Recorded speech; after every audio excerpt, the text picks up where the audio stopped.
Dad, it's me. You've been tricked. The sentence landed like a blow. Jonathan Hale stood rigid, his hand still mid-gesture, his mind refusing to accept what his ears had just heard. He turned sharply toward the voice. The girl was already walking toward him. She did not hesitate. She did not look to the sides for approval or fear. She walked straight to him, stopped, and lifted her face.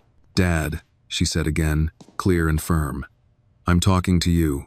Oh, Jonathan's first instinct was anger, the kind that rose automatically when control slipped away in public. "Who told you to say that?" he asked. "Why would you say I've been tricked?" "Because you have," the girl replied. "For 6 years." Her certainty unsettled him more than the words themselves. "This isn't appropriate," Jonathan said, keeping his voice low. "You don't even know me." "I know you," she answered. "You just don't know me." Menady. A faint murmur moved through the room, but Jonathan barely noticed it. He was studying her now, the way she stood too still, the way her eyes never dropped. "What's your name?" he asked. "Annie." The name struck him harder than he expected. "And why?" Jonathan continued carefully. "Would Annie think I'm her father?" "Because you are," she said. "And because your family lied to you." Jonathan exhaled slowly. "That's a serious accusation. If you're saying something like that, you need to explain yourself." "I will," Annie said. "But you asked me why you were tricked." "I'll start there." She took a step closer. Jonathan noticed then how small she was, how thin her arms looked inside the sleeves of her dress. "They told you I died," Annie said. "They told you my mom disappeared." None of that was true. Jonathan's jaw tightened. "You don't know what you're talking about." "I do," she insisted, "because my mom told me everything. She told me, your family made you choose. They made you sign something. They said it was for the best." The room felt suddenly too warm. "Stop," Jonathan said. "If you're going to accuse people, you'd better have proof." "I do." Jonathan hesitated, then nodded once. "Then prove it. Prove you're my daughter." Annie didn't answer right away. She looked up at him as if measuring whether he was ready. "You told my mom once," she said, "that silence can hurt worse than the truth." Jonathan's breath caught. He had said that. He remembered exactly when, exactly why. "That's not enough," he said quietly. "People say things all the time." "I know," Annie replied. "That's why I didn't start with that."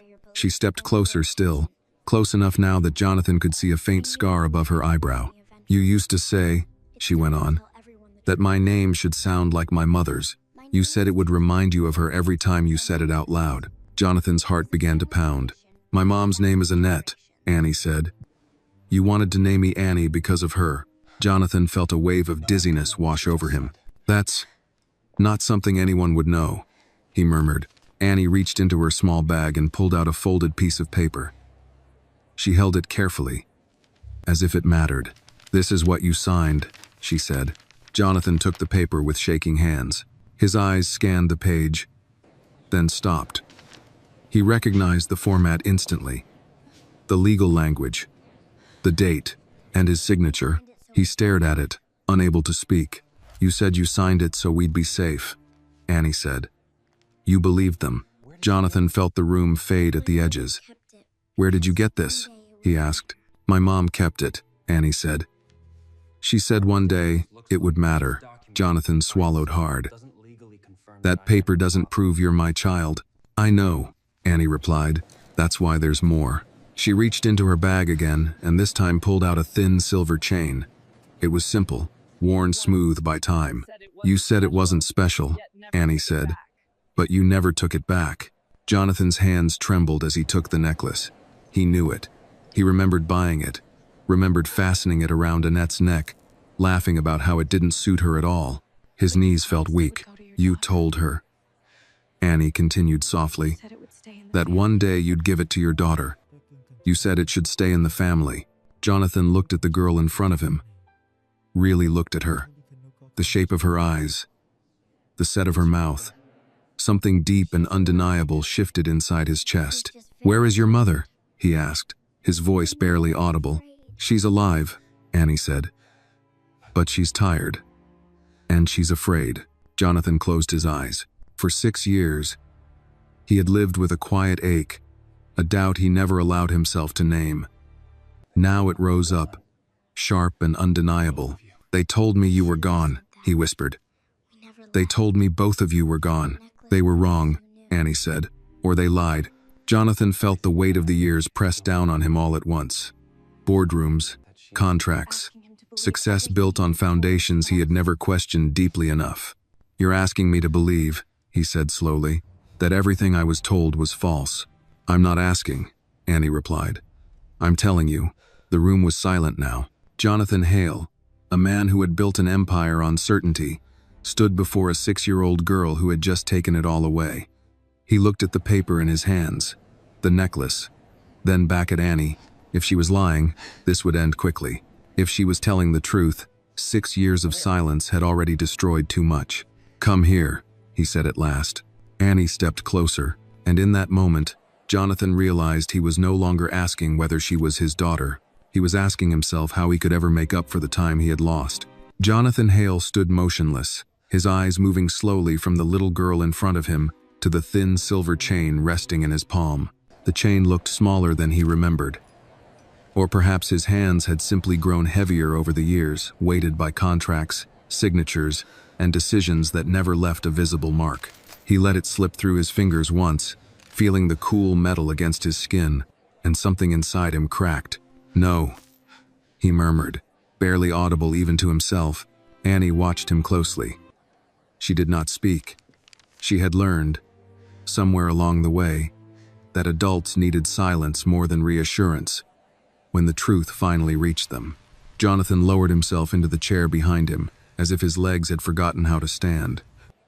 He looked at the necklace again, then at Annie's face. The distance between past and present collapsed in on itself, folding years into a single, suffocating moment. "I bought this on a street corner," he whispered. "It was raining." She said it was too plain. Annie nodded slowly.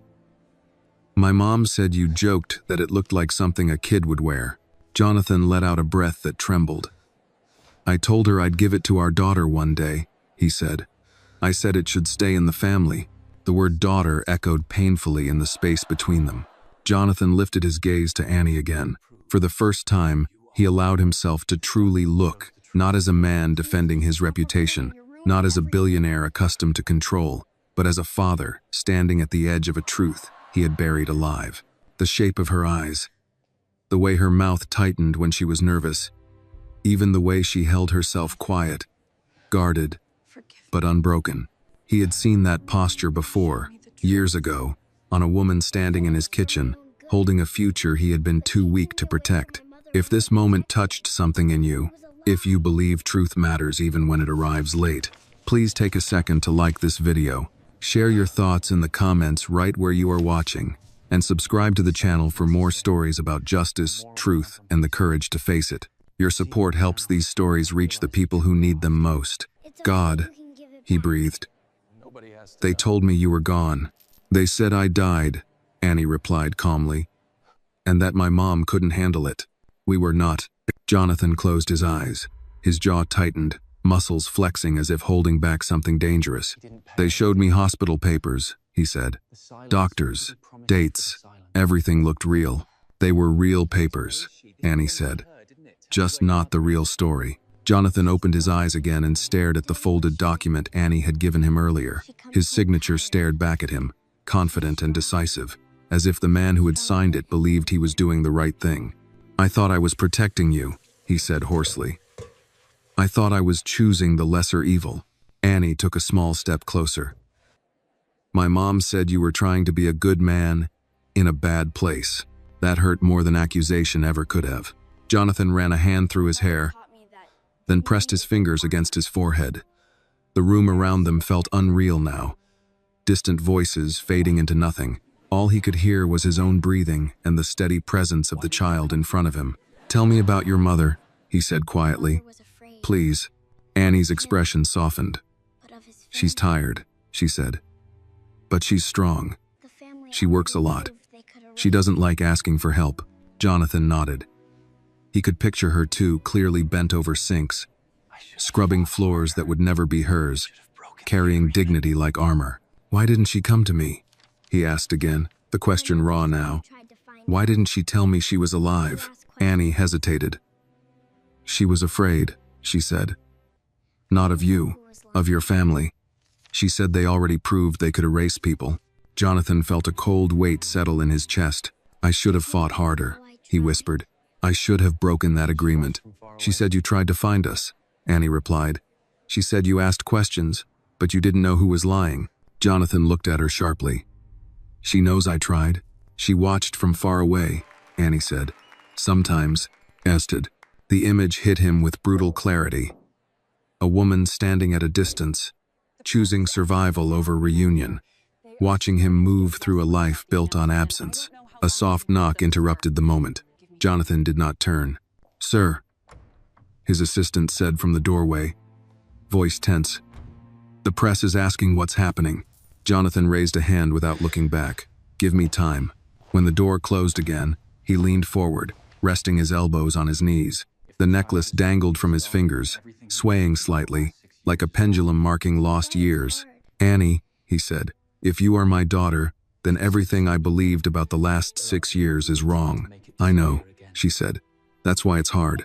And if this is true, he continued, there are people who will try to make it disappear again. Annie met his gaze. That's why I came myself. Jonathan straightened.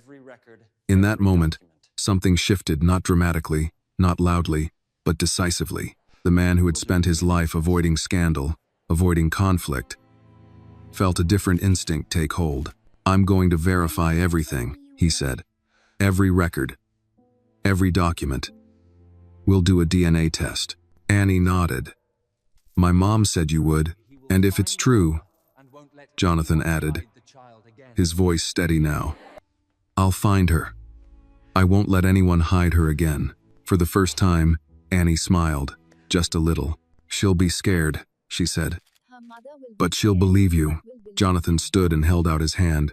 Annie looked at it for a moment, then placed her small hand in his.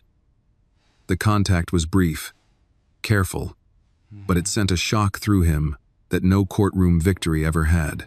As staff approached to guide Annie to a private room, Jonathan remained behind, staring down at the necklace in his palm.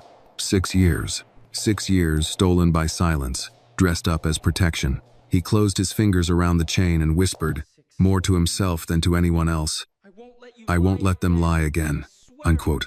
When the room finally emptied, Jonathan Hale was left alone with the truth and the knowledge that justice, once delayed, always demanded a price. The room Annie was taken to was small and quiet, the kind of place meant for sensitive conversations. A round table, 2 chairs, a box of tissues that had gone untouched for years. Jonathan stood outside for a moment after the door closed behind her, his hand hovering in the air as if he were unsure what to do with it. Then he turned away. Walking down the hallway, Jonathan felt the weight of the building differently than he ever had before. This place had hosted charity galas, press conferences, carefully curated moments of generosity. He had always felt in control here. Today, every step felt borrowed. His assistant caught up with him. Sir, the board is already calling. Social media is reacting. We need a statement. Not yet, Jonathan said. His voice was calm, but there was no room for negotiation. Cancel everything for the rest of the day. She hesitated. Everything? Yes. And when she left, Jonathan entered his private office and closed the door. For the first time in years, he locked it. He moved to the window and looked out over the city. Cars crawled along the streets below, people moving through their lives unaware that his had just split in two. He pressed the necklace against the glass, watching the reflection of the chain merge with his own face. 6 years ago, he had stood in a very different room. The memory came back without warning. The conference room at his family's estate had been too large, too cold. His father sat at the head of the table, his mother beside him, hands folded neatly as if this were a business meeting instead of an execution. The lawyer had spoken calmly, explaining terms, consequences, futures that could be saved or destroyed. You're young, his father had said. You'll recover. But not from this, Jonathan had argued. He remembered that clearly. He had raised his voice, slammed his fist on the table, insisted that love was not a scandal, that a child was not a mistake, and then they had shown him the numbers. The investors who would pull out, the partnerships that would dissolve, the headlines waiting to be written. He had thought of the woman he loved. He had thought of the child she was carrying, and in his fear, he had believed the lie that power offered him, that he could sacrifice himself quietly and still protect them. Jonathan sank into his chair now, the past pressing down on him with merciless clarity. "I failed you," he whispered, though neither Annie nor her mother could hear him. There was a knock at the door. "Yes," he said. His head of legal affairs stepped inside, expression carefully neutral. "Sir, I've been informed there's a situation." Jonathan gestured to the chair across from him. "Sit." The man obeyed. "I need every document related to a birth 6 years ago," Jonathan said. "Hospital records, NDAs, agreements signed by my family or their representatives." The lawyer frowned slightly. "That may take time. Some of those records, I don't care." Jonathan interrupted. "I want everything, including what I was never meant to see." A pause. "And the child?" the lawyer asked carefully. Jonathan's eyes hardened. "Her name is Annie." The lawyer nodded once. "Understood." When the door closed again, Jonathan leaned back and closed his eyes. His mind drifted, unwillingly, to Annie sitting alone in that small room. He imagined her swinging her legs slightly, hands folded just as they had been on the stage, waiting. The thought made his chest tighten. He stood abruptly and left the office, ignoring the startled looks from staff as he made his way back down the hallway. He stopped in front of the door to Annie's room and hesitated. "What do you say to a child you abandoned before she was born?" He knocked softly and entered. Annie looked up. She was sitting exactly as he had imagined. "They said you might be busy," she said. "I am," Jonathan replied. "But not too busy for you." She studied him for a moment, then nodded, as if accepting a decision she had already made. "I'm going to ask you something," Jonathan said, taking the chair across from her. "And I need you to be honest." "I will," Annie said. "Did your mother ever tell you to come here?" he asked. "To confront me like this?" Annie shook her head immediately. "No, she didn't want me to." Jonathan felt a flicker of something like relief. "Why not?" "She was afraid you wouldn't believe me," Annie said, "or that it would make things worse." "And what made you do it anyway?" Annie thought for a moment. "She's been getting weaker," she said quietly. "Not sick exactly, just tired. And I was scared that if I waited too long, you'd never know." Jonathan swallowed. "You shouldn't have had to carry that." Annie looked at him, serious again. Someone had to. There it was. The quiet burden children often carried when adults failed them. "I'm going to do a DNA test," Jonathan said, "as soon as possible." "I know," Annie replied. "My mom said you'd need proof, even if your heart already knows." Jonathan felt a sharp sting behind his eyes at her words. "And Annie," he added, "whatever happens next, I need you to understand something. None of this is your fault." She nodded slowly. "I know. My mom told me that too." He leaned back slightly, studying her face. He could see it now, not certainty, not proof, but resemblance. The way her brow furrowed when she concentrated. The way she listened more than she spoke. "Do you like school?" he asked suddenly. Annie blinked, surprised by the question. "Yes," she said. "I like reading." Jonathan smiled faintly. "So do I." For a moment, neither of them spoke. The silence between them was no longer heavy. It was cautious, tentative, but real. Outside the room, phones rang, messages stacked up. The world waited. Inside, a father and a daughter sat across from each other, connected by a truth that had survived 6 years of lies. Jonathan finally stood. "I need to take care of some things," he said, "but I'll come back." Annie looked up at him. "You promise?" "Yes," he said without hesitation. "I promise." As he left the room, Jonathan understood something with painful clarity. Power could bury the truth. Money could delay it. But a child brave enough to speak could bring it all back to the surface. Jonathan did not return to his office after leaving Annie's room. Instead, he walked past it, down a quieter corridor that led to a smaller conference space rarely used anymore. He closed the door behind him and stood there for a moment, breathing slowly, deliberately, as if reminding himself that this was real. He reached into his pocket and took out the necklace. The thin silver chain lay across his palm, catching the light from the ceiling. It looked fragile now, almost insignificant compared to the weight it carried. He rubbed his thumb along the clasp, a habit he had picked up years ago when thinking too much became unbearable. Annette had laughed when he bought it. He remembered that clearly. She had held it up, squinting at it, teasing him for spending money on something so ordinary when he could afford so much more. "It's not about the price," he had said. "It's about what it means. And now, 6 years later, meaning had come back to collect its debt. Jonathan sat down at the table and placed the necklace in front of him. He stared at it as if it might speak. "They told me you were dead," he murmured again, the words tasting bitter every time he said them. "They told me both of you were gone." He thought of the nights he had spent alone in penthouse apartments, staring out at city lights, convincing himself that grief was the price of ambition, that loss was unavoidable, that some lives simply collided with power and disappeared. He had been wrong. A knock broke the silence. "Yes," Jonathan said, more sharply than he intended. The head of legal affairs stepped in again, closing the door behind him. "We've started pulling records," he said. "Some of them are unusual." Jonathan did not look up. "Unusual how?" "Signed, authorizations that don't match hospital protocols, witness signatures that repeat across different documents. It looks managed." Jonathan let out a short, humorless breath. "Of course it does. There's also a non-disclosure agreement," the lawyer continued, "between your family trust and the mother." Jonathan's head snapped up. "She signed it?" "Yes, under financial duress, most likely." Jonathan's jaw tightened. "And I was never told." "No," the lawyer said carefully. "You were told the matter was settled." Jonathan leaned back, closing his eyes.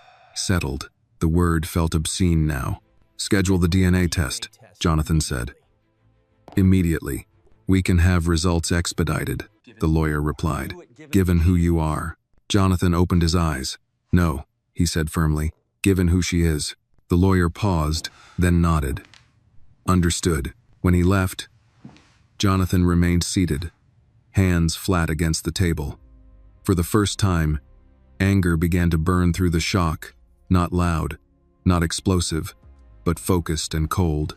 This had not been an accident. This had been a decision. He stood and walked back toward Annie's room, stopping just outside the door. He could hear her inside, talking softly to one of the staff members. Her voice sounded lighter now, less guarded. He did not go in. Instead, he leaned against the wall and let himself remember the search.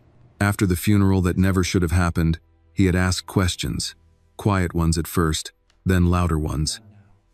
He had demanded reports, explanations, reassurances. Each time, his family had given him something to hold on to: documents, condolences, carefully worded statements that suggested closure while denying truth. Eventually, the questions had slowed. Work had filled the silence. Success had buried the doubt. Until today. Jonathan straightened and opened the door. Annie looked up immediately when he entered. Her shoulders relaxed just a little when she saw him. "I told them you'd come back," she said. "I said I would," Jonathan replied. He pulled a chair closer to hers this time. Not across the table, but beside it. The shift was subtle, intentional. "I need to ask you more questions," he said. "Not because I don't believe you, because I need to understand everything." Annie nodded. "Okay. Did your mother ever receive money from my family?" he asked. Annie frowned slightly. "Yes," she said. "Once. A long time ago. It didn't last." Jonathan felt a surge of anger tighten his chest. "Did they ever contact her again?" "No," Annie replied. "But she was scared they would." He nodded.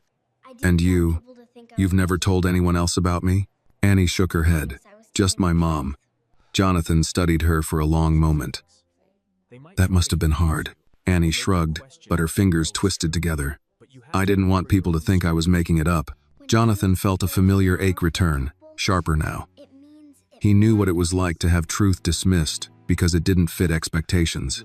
Annie, he said quietly, there are people who will try to make you doubt yourself. She looked up at him. I won't. The certainty in her voice startled him. My mom says, Annie continued, that when the truth scares powerful people, it means it matters. Jonathan smiled faintly. She's right. He hesitated, then asked, would you like something to eat? Annie blinked, surprised. Yes, she said. I think so. What do you like? Grilled cheese, she answered after a moment. And apple slices. Jonathan nodded, committing it to memory as if it were the most important detail in the world. I'll make sure you get some, he said. And after that, we'll go together for the test. Annie's eyes searched his face. Together? Yes, Jonathan said. Whatever happens next, you won't do it alone. She nodded, once, firmly. As Jonathan stood, he felt the weight of the necklace still in his pocket, no longer a reminder of loss, but a marker of responsibility. Outside the room, the world waited to react. Inside, a truth long buried had begun to breathe again. And Jonathan Hale knew, with a certainty he had never felt in any boardroom, that the next steps would cost him dearly. But for the first time in 6 years, the cost felt worth paying. The clinic was quieter than Jonathan expected. It sat on the edge of the city, far from the glass towers and traffic noise, tucked behind a row of old oak trees whose branches brushed softly against the building in the afternoon breeze. Jonathan had chosen it deliberately, not because it was discreet, but because it was ordinary. No press, no executives, no family influence, just a place where facts were supposed to matter more than names. Annie walked beside him as they entered, her hand wrapped loosely around his fingers. She had not let go since they left the building earlier. Jonathan noticed that she did not cling to him either. She held on the way someone does when they are afraid of falling, not of being left. You okay? He asked quietly. Annie nodded. I've never been to a place like this before. It's not scary, Jonathan said. Just a little uncomfortable. She considered that. I can handle uncomfortable. Is wide. He smiled despite himself. At the reception desk, a middle-aged woman with reading glasses perched on her nose looked up and offered a polite smile. Good afternoon. How can I help you? Jonathan gave his name. The woman's eyebrows lifted slightly, then smoothed. She had seen his face before, he was sure. But she said nothing more than, we're ready for you. They were led down a short hallway into a small examination room. White walls. A counter with sealed kits. 2 chairs, one clearly meant for an adult, the other sized for a child. Annie climbed onto the smaller chair without being asked. Jonathan watched her, struck again by how practiced she seemed at navigating unfamiliar spaces. Children her age were supposed to fidget, complain, ask questions. Annie sat still, her feet swinging slightly, eyes alert. This won't take long, the nurse said kindly. Just a swab from the inside of your cheek, both of you. Jonathan nodded. We're ready. 'Tis said.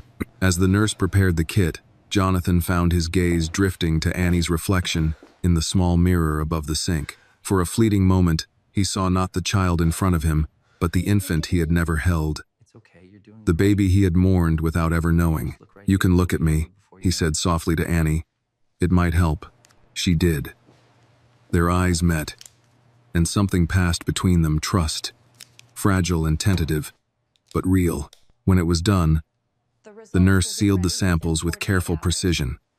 Results should be ready within 48 hours, she said. We'll call you directly. Jonathan thanked her. As they stood to leave, Annie looked up at him. What happens now? She asked. Jonathan paused. The truth was, there were 100 things happening now. Lawyers, records, conversations that would fracture families and reputations. But none of that was for her. Now, he said, we wait, and we eat that grilled cheese I promised you. Annie smiled. This time, it reached her eyes. They went to a small diner not far from the clinic, the kind that smelled like coffee and butter no matter the hour.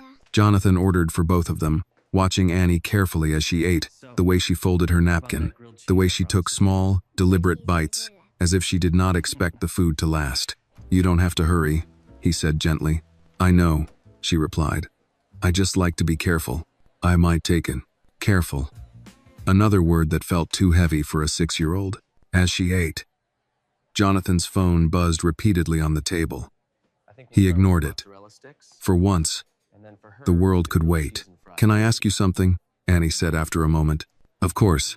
Did you ever stop thinking about us? She asked. Jonathan did not answer right away. He stared into his coffee, watching the steam rise and disappear. No, he said finally. I told myself I did, but I didn't.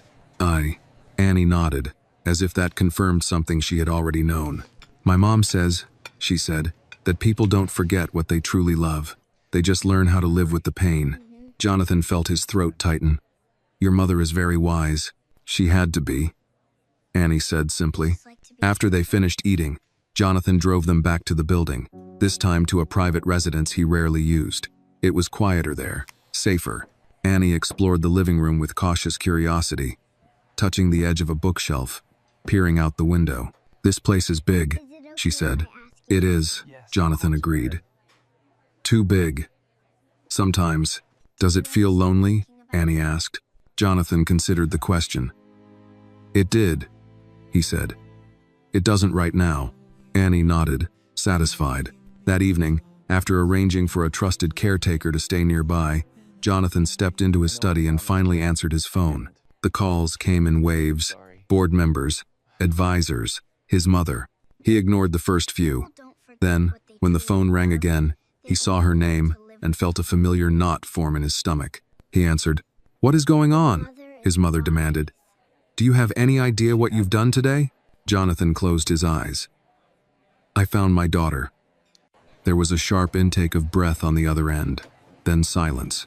That child, she said carefully, is confused. No, Jonathan replied. She's brave. You're letting emotions cloud your judgment. I've let fear guide it for too long, he said. That ends now. This will destroy everything we built, she warned.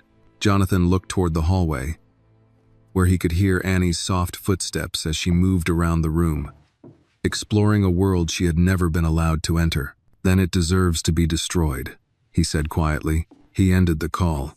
Later that night, Jonathan sat alone in the dark, the necklace resting on the desk in front of him.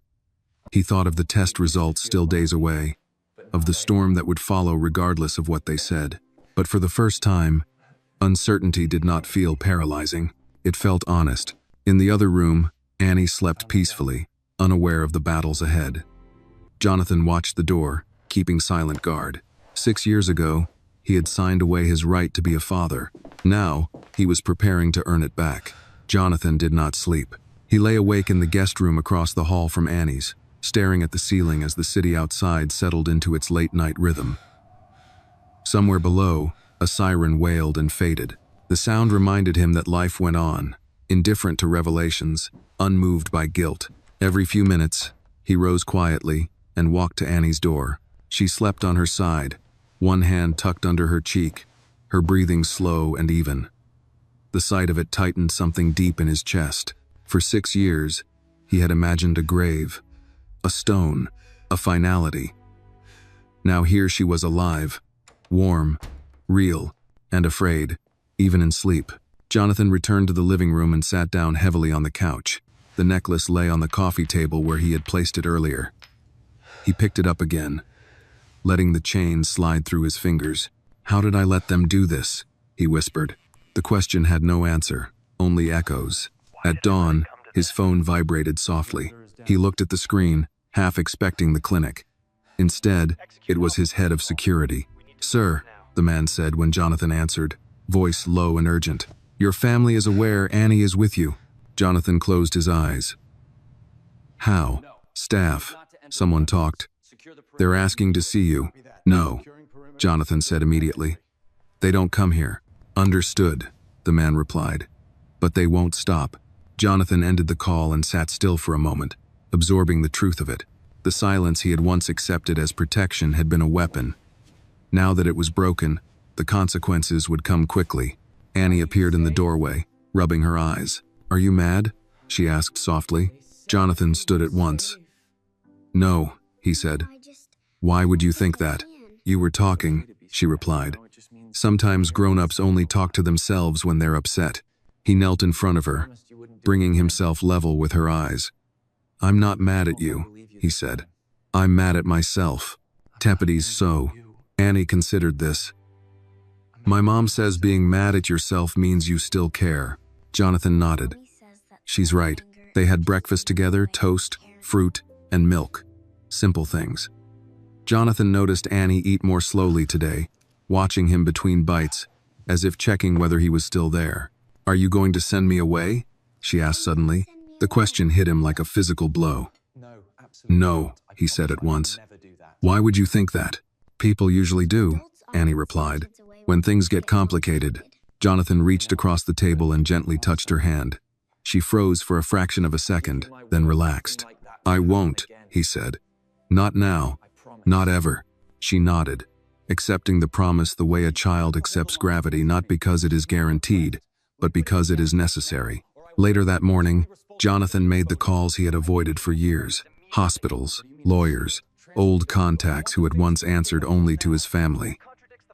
This time, he spoke differently, not as a son seeking reassurance, but as a man demanding accountability.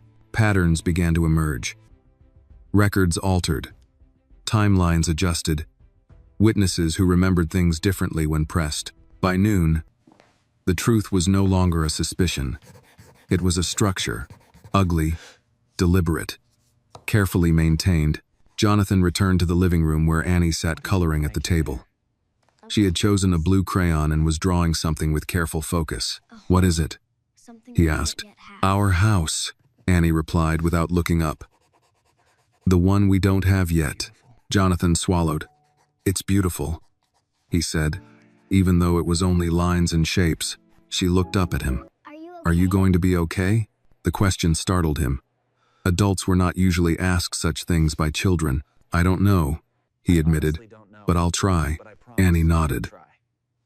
That's what my mom always says. In the afternoon, Jonathan received another call, this time from the clinic. We've expedited the analysis, the voice on the line said. Preliminary results will be ready tomorrow morning. Tomorrow, Jonathan thanked them and hung up, his heart pounding. Tomorrow would change everything, regardless of the outcome. He looked at Annie, who was now sitting on the floor, lining up her crayons by color. Tomorrow, he said aloud. Annie looked up. That's when we find out, right? Yes. Aye. She nodded, then asked, what if people get angry? They might, Jonathan said honestly. What if they don't believe it? Some won't, he admitted. Annie thought for a moment. That's okay, she said. You believe me. Jonathan felt something shift inside him. Yes, he said. I do. As evening fell, Jonathan received a final call. This one from his father. Come home, the older man said. We need to talk. 10 and 2. Jonathan looked at Annie, who was curled up on the couch watching a cartoon, her laughter soft and unguarded. No, Jonathan replied. We don't. This is getting out of hand. His father warned. You're risking everything. Jonathan's voice was calm. I already did. 6 years ago. He ended the call without waiting for a response. That night, Jonathan sat beside Annie as she fell asleep on the couch, too tired to make it back to the bedroom. He covered her with a blanket and watched her chest rise and fall. For the first time since she had spoken his name on that stage, he allowed himself to imagine a future that was not defined by damage control or public perception. Just truth, just responsibility, just a child who had trusted him enough to come forward when no one else would. Jonathan leaned back and closed his eyes, the weight of the coming storm pressing down on him. Tomorrow would bring proof. After that would come consequences. But tonight, in the quiet before everything changed, he stayed awake and kept watch. Morning arrived without ceremony. Jonathan was already awake when the sun pushed a thin line of light through the curtains. He sat at the kitchen table with a cup of coffee he had forgotten to drink, staring at his phone as if it might speak before it rang. Every minute stretched longer than the last. Time, he realized, did not move differently during moments like these. It only felt crueler. From the hallway came the soft sound of footsteps. Annie appeared, rubbing her eyes, her hair slightly tangled. She stood there for a moment, unsure, then walked toward him. Is it today? she asked. Jonathan nodded. Yes. She climbed onto the chair across from him, pulling her knees up and wrapping her arms around them.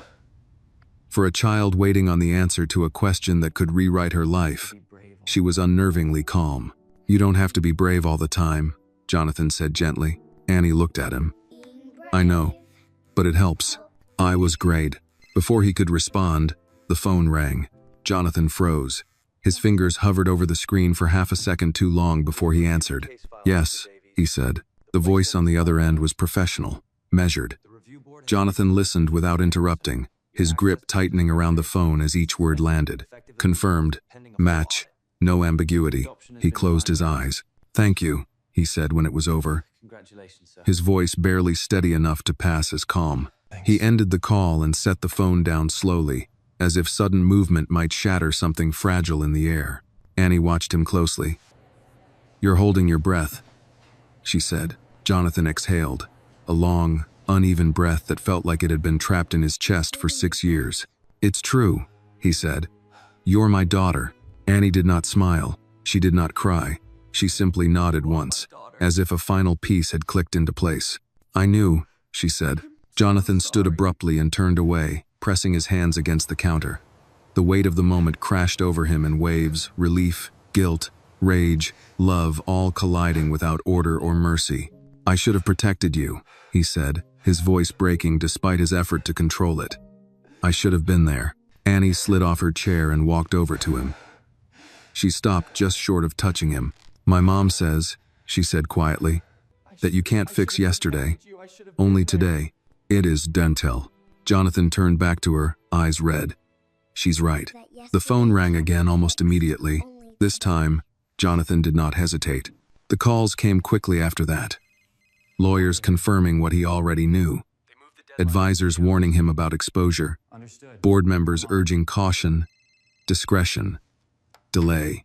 Jonathan listened to each one, thanked them, then ended the calls without committing to anything. When his mother called, he let it ring.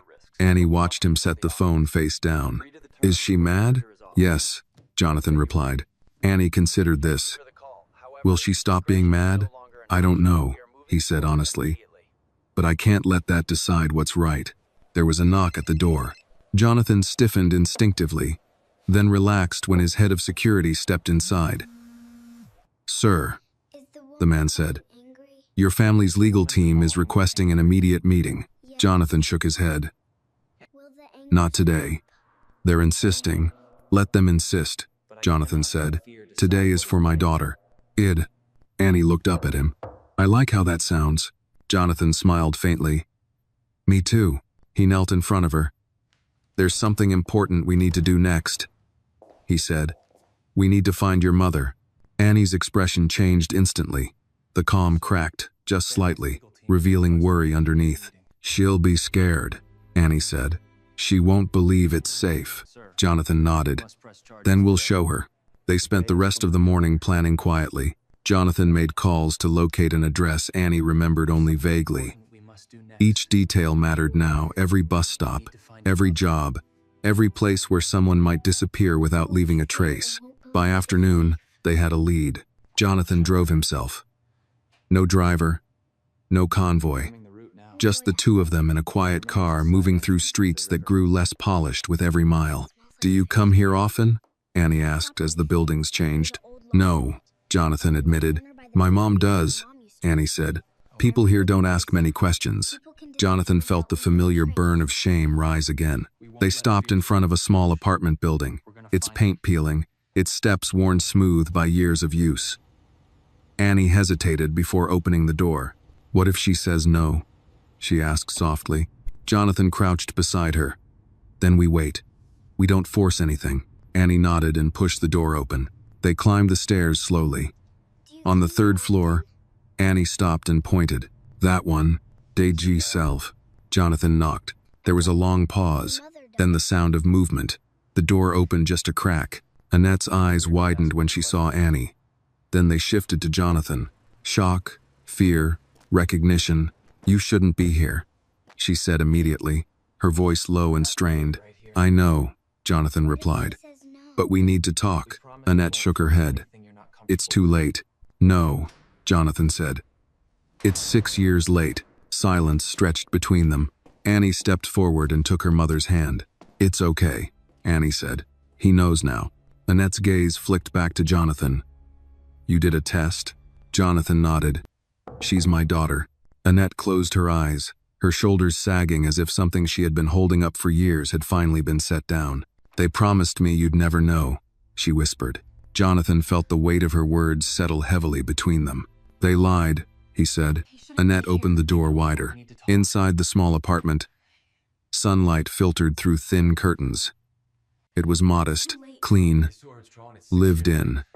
Evidence of a life built quietly, carefully, under the shadow of fear. Jonathan stepped inside and stopped, unsure. I'm not here to take anything away, he said. I'm here to take responsibility. Annette studied his face for a long moment, searching for something. Power doesn't make truth safer, she said. No, Jonathan agreed.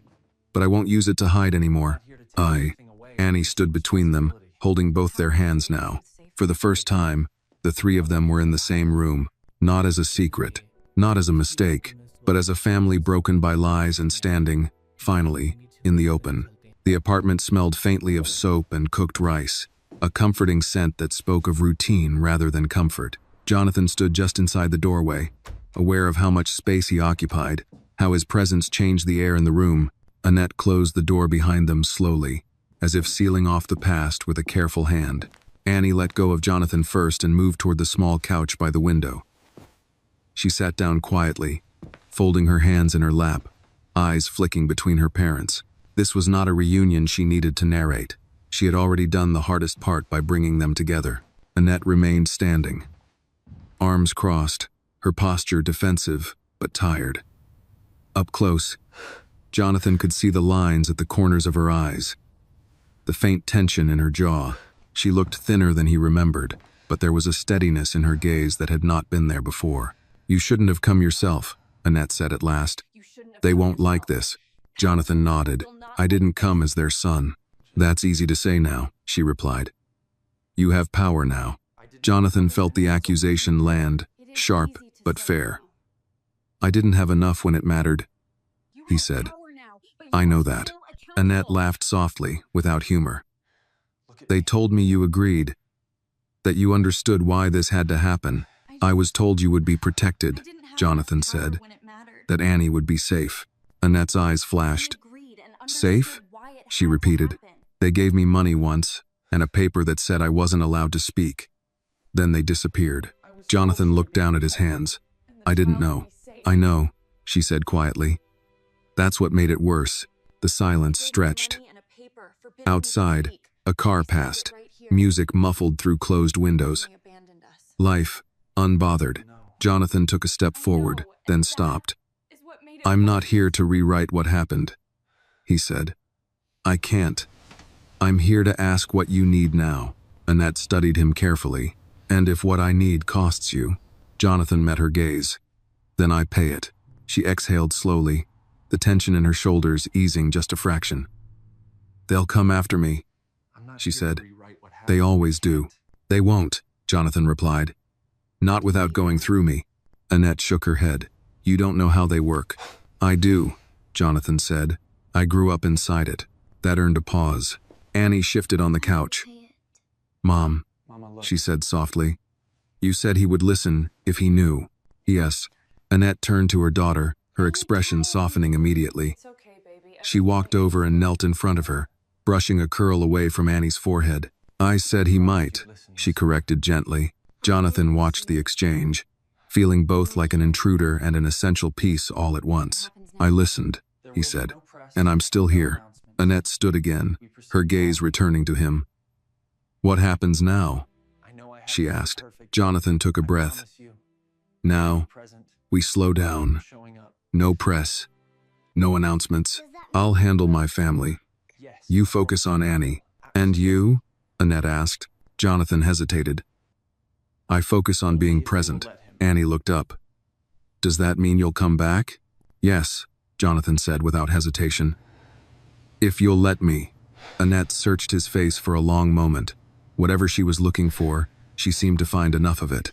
You can visit, she said finally. But on our terms, Jonathan nodded. Of course, the relief that crossed Annie's face was small but unmistakable. They talked quietly after that. About school. About Annie's favorite books.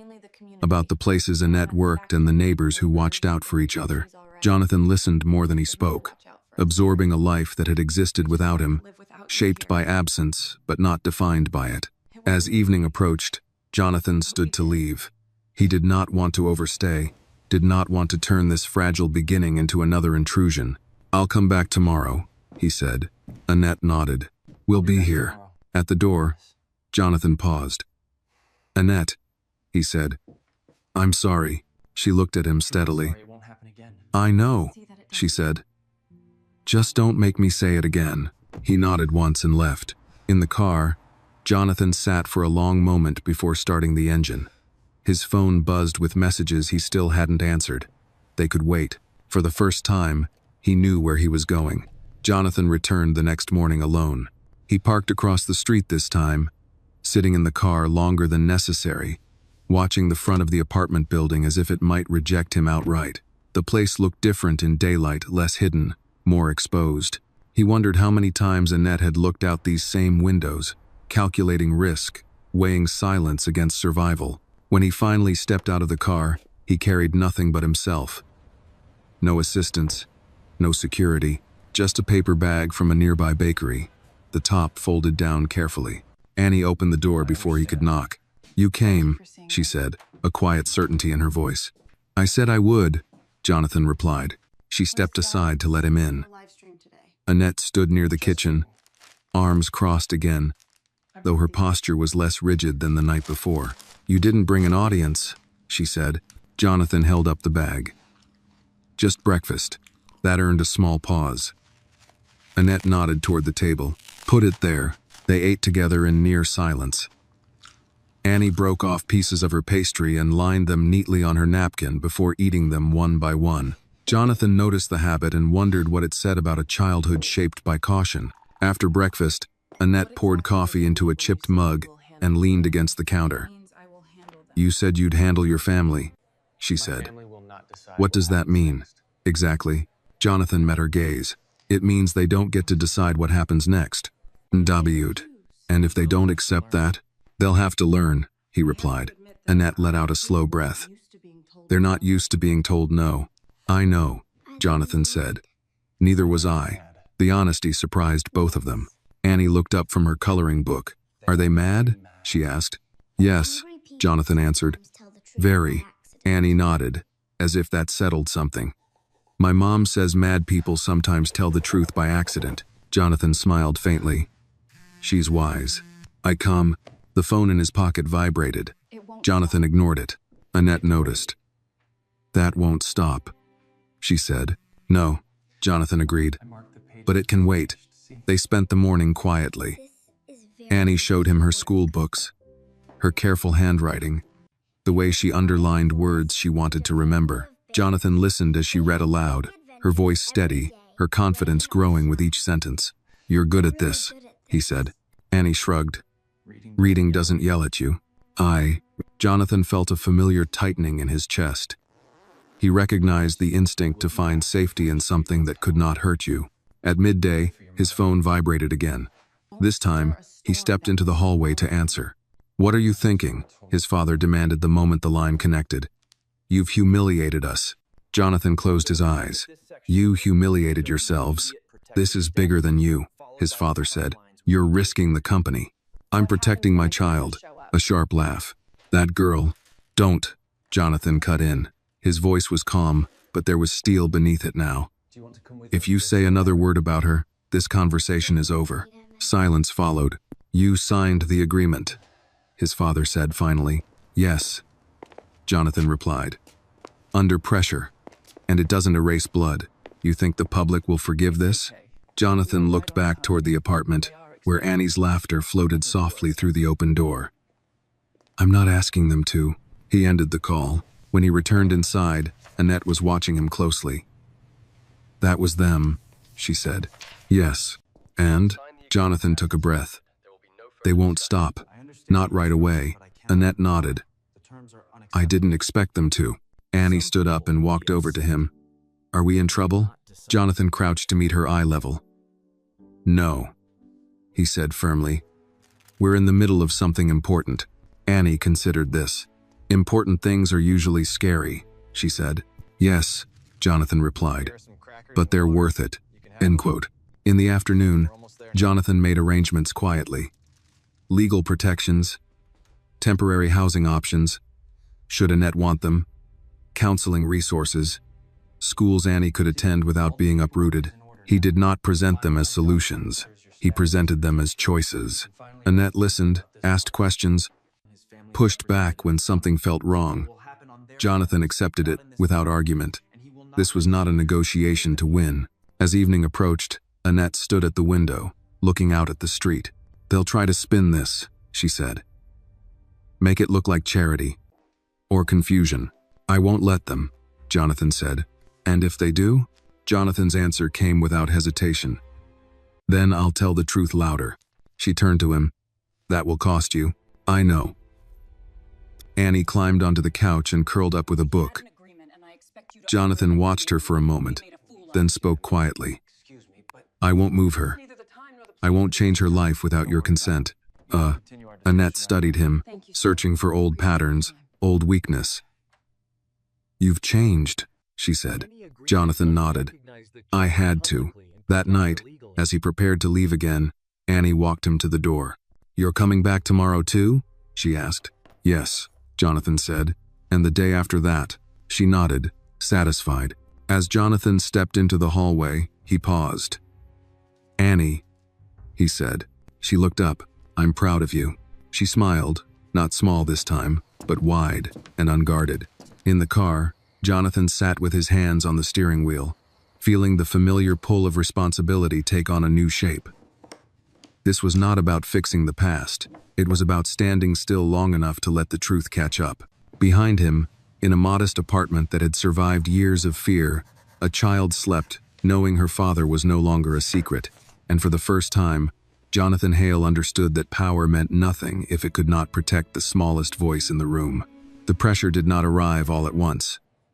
It crept in quietly, through polite emails and carefully worded phone calls, through familiar names that suddenly sounded distant and formal.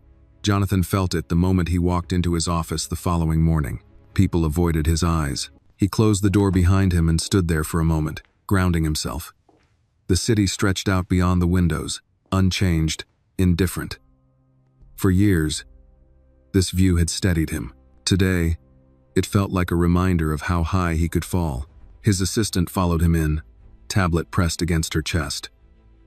The board has requested an emergency meeting, she said. They'd like it today. Jonathan nodded. Schedule it. She hesitated. They're concerned about optics. Jonathan almost smiled. Of course they are. When she left, Jonathan sat down and opened the file his legal team had compiled overnight. Pages of timelines, signatures, witness statements, patterns that no longer looked accidental when placed side by side. The truth was no longer just emotional. It was documented. Still, documentation did not equal justice. The meeting began at noon. Faces filled the screen, men and women Jonathan had known for years. Some who had mentored him, others who had quietly benefited from his rise. We need to talk about damage control, one of them began. No, Jonathan replied calmly. We need to talk about accountability. A pause followed. This situation is complex, another voice said carefully. A child making claims. She's not making claims, Jonathan interrupted. She's my daughter. That hasn't been publicly confirmed, someone else pointed out. Jonathan leaned forward. It will be. The room shifted. He could feel it, the collective recalculation. This could destabilize investor confidence, the first speaker warned. Your family's involvement. My family's involvement is the problem, Jonathan said, and I won't protect it anymore. Silence followed. Not agreement. Recognition. When the meeting ended, Jonathan did not feel relief. He felt clarity. He left the office early and drove back toward Annette's neighborhood. The streets grew narrower, the buildings older. This part of the city did not pretend to be something it wasn't. Annie was sitting on the front steps when he arrived, a book open in her lap. "You're early," she said. "I needed to see you," Jonathan replied. She scooted over to make room. He sat beside her, feeling the rough concrete through his suit trousers. "Are things bad?" she asked. "They're uncomfortable," Jonathan said. "For people who don't like the truth." Annie nodded. "That usually means you're doing it right." Jonathan laughed softly. "You sound like your mother. She says I pay attention," Annie replied. Inside, Annette watched them through the window before opening the door. "You look tired," she said to Jonathan. "I am," You look tired. he admitted. "Good," she replied. "It means you're not running." They sat at the small table again. Annette poured coffee. Annie colored quietly nearby, humming under her breath. "They've started calling," Annette said. "People I don't know, asking questions." Jonathan nodded. "They'll keep trying. To intimidate. To reframe. I won't talk to them," Annette said firmly. "I don't want you to," Jonathan replied. "If anything happens, you call me." She studied him. "You're serious?" I am." Annie looked up suddenly. "Are they trying to take me away?" Jonathan turned to her immediately. "No," he said. "No one is taking you anywhere." "Ever?" she asked. Jonathan held her gaze. "Not without your mother's say. Not without mine." Annie seemed to accept that, returning to her coloring. Later that afternoon, Jonathan received a message he had been expecting and dreading. A formal request from his family's legal counsel, asking Annette to attend a private mediation.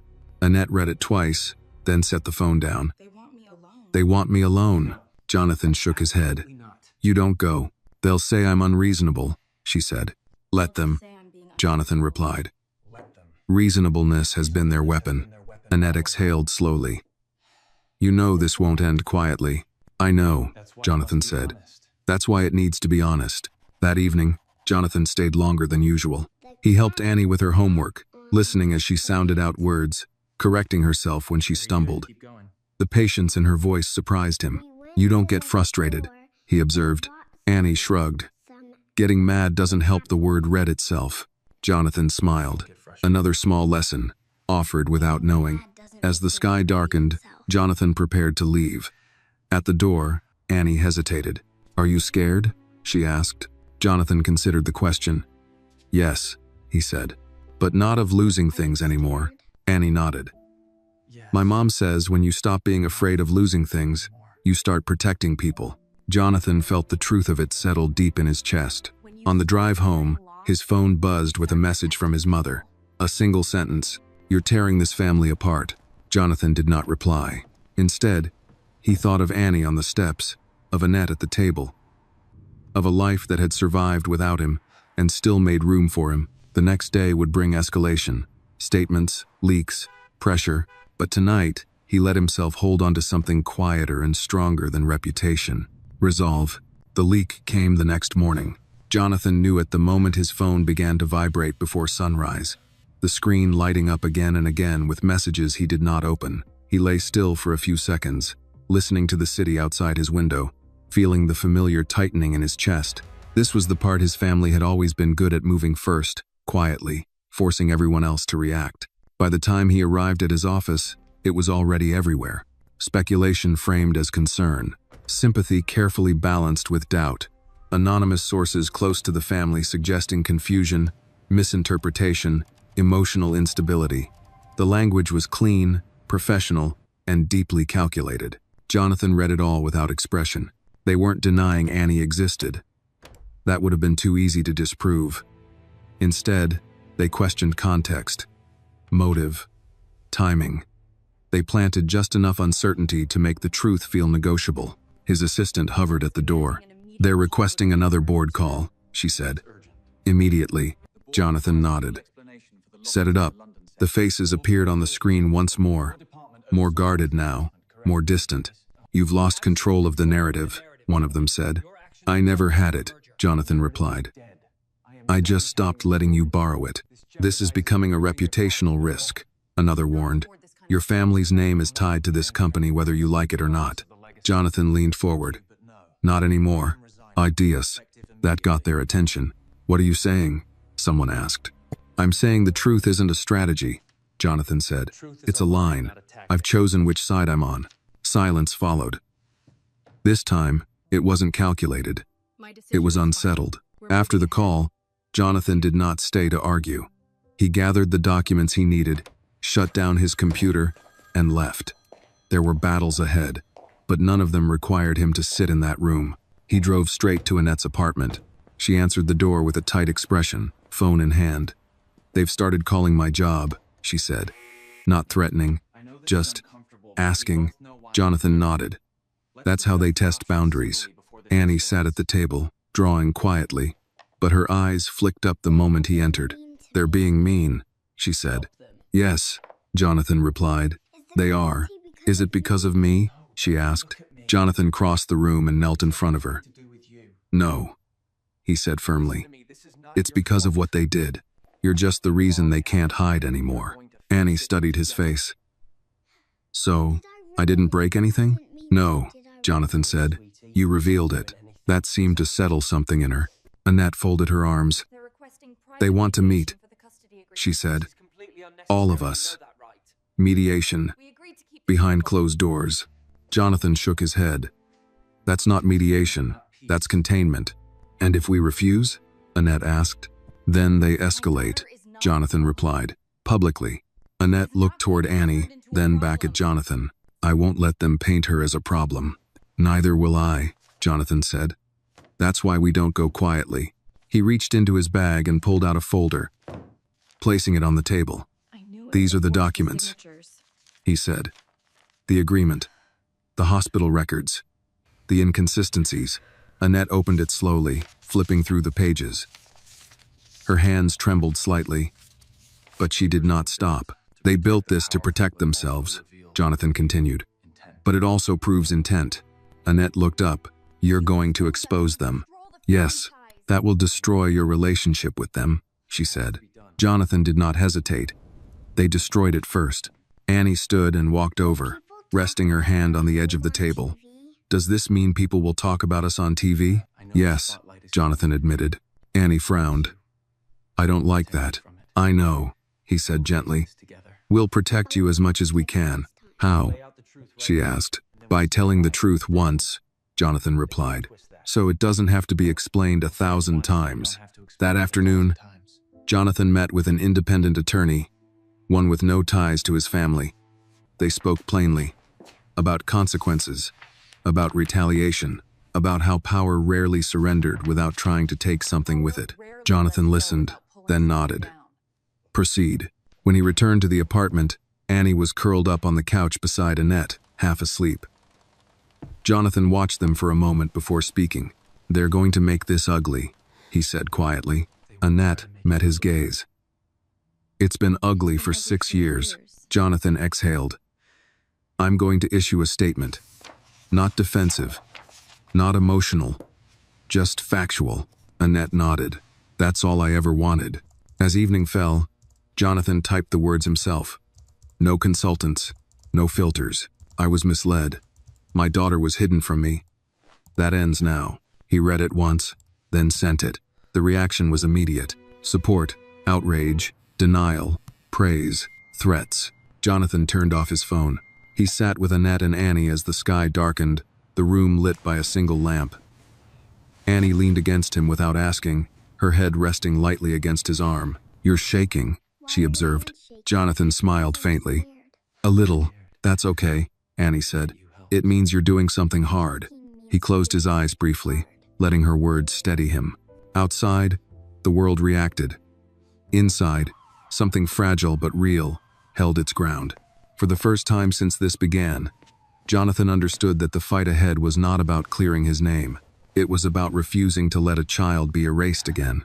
The fallout was louder than Jonathan expected. It wasn't just headlines or opinion pieces. It was the sudden invasion of his private life by strangers who believed proximity to the truth entitled them to judgment. Reporters gathered outside the apartment building by noon, their cameras angled upward, waiting for a glimpse of a child who had already been forced into the open once. Jonathan arrived just after lunchtime and immediately felt the shift in the air. Annette met him at the door, her face tight with contained anger. They followed Annie home from school, she said quietly. They didn't say a word. Didn't talk to her, They just stared. just watched. Jonathan felt something cold settle in his stomach. That stops today. Inside, Annie sat at the table, her backpack still on, her shoes neatly lined by the door. She looked up when Jonathan entered. They asked my teacher questions, she said matter-of-factly. Jonathan crouched in front of her. Did they talk to you? No, Annie replied. My teacher told them to leave. Jonathan nodded, grateful. You did nothing wrong. I know, Annie said. But I don't like being looked at like a story. Neither did he. That afternoon, Jonathan made arrangements quickly. Not dramatic ones, practical ones. Temporary relocation to a quieter place, school accommodations, a driver who understood discretion rather than spectacle. Annette listened as he explained it all, arms crossed, weighing each suggestion. I don't want to run, she said. I'm not asking you to, Jonathan replied. I'm asking you to breathe. She studied him for a long moment. You're learning, she said finally. I have to, Jonathan answered. Annie tugged gently at Annette's sleeve. Can we go somewhere with trees? She asked. Just for a little while. Annette's expression softened. Yes, she said. We can. Very day. By evening, they were on the road, heading out of the city. The noise fell away mile by mile, replaced by long stretches of quiet highway and open sky. Annie pressed her forehead to the window, watching the buildings disappear. This is nicer, she said. Jonathan nodded. It is. They arrived at a small house Jonathan had once bought and never used, tucked near a state park. It wasn't luxurious. It was private. That was what mattered now. As night settled in, Annette stood on the porch, arms wrapped around herself. Jonathan joined her, the sound of crickets filling the space between them. They won't stop, she said. I know, Jonathan replied. But they won't control this either. She glanced at him. You're really willing to lose everything for her? Jonathan didn't answer immediately.